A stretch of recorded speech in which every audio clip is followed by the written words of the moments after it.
Hello mga ka-farmland, nandito pa rin tayo sa bayan ng Lopez, Quezon.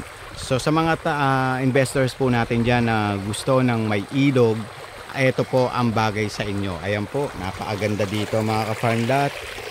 Ayan, malinaw po ang tubig na pwede po ninyong gamitin source po ninyo para pangdilig sa inyong mga pananim. Ayan po.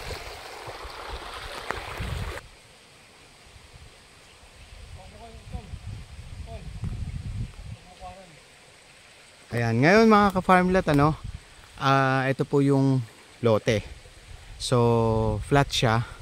Tapos marami pong nakatanim din dito katulad ng saging at saka nyog. Of course, meron pong linya ng kuryente dito. Yun nga, nakita nyo yung source ng tubig. Meron dito. So, napakalawak dito, napakaganda. At ano po ito? Tuhog kalsada po. Tapos cemented road po. Yung kanilang barangay road dito. Ayan mga ka-farmlet, ayan, napakalawak po nung lupa. Ayan, hanggang doon pa po.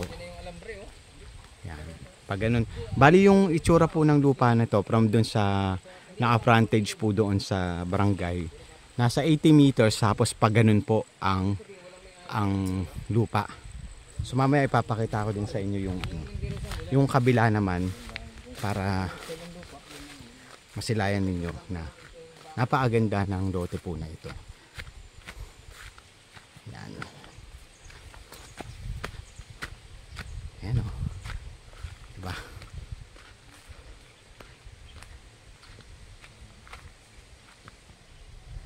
Ito na po yung kalsada na sinasabi ko na nagbiyak po dito sa property.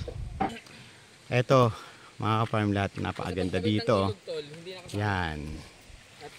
Ito yung yung kabila na sinasabi ko po sa inyo, nakasama po doon sa property. Ayan. So yan, napakaganda dito. Ang total area nito mga ka-farmlet is 1 hectare po. Tapos ang tanim dito, saging, nyog, at marami pa pong iba. Ayan po yung ilog po na yan na nakikita po. Kasama po sa property na ito. Ayan mga ka-farmlet, ang ganda dito. Ayan o. Oh. Diba? Yung source ng tubig. Napakaganda niya. Gandun pa po. So, ulitin ko lang po yung details po nito. Bali 1 hectare po ito, tuhog kalsada. Ang preparing trees ay saging, nyog. Tapos meron din pong iba pa. Yan. Tapos kasama po sa property yung ilog.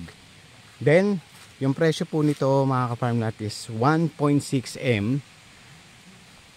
Then OCT title po ito. Yan mga ka-farmlet, napakaganda dito.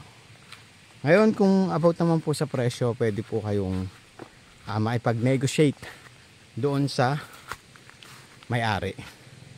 So bahala na po kayo kung paanong usap ang gagawin po ninyo. Yan, maraming salamat sa inyo mga ka-farmlet. Tawag lang kayo sa mga numerong naka-flash dyan sa inyo mga screen. At of course, mag-set na po tayo ng inyong mga tripping. Have a nice day po mga ka-farmland. Ingat po kayo.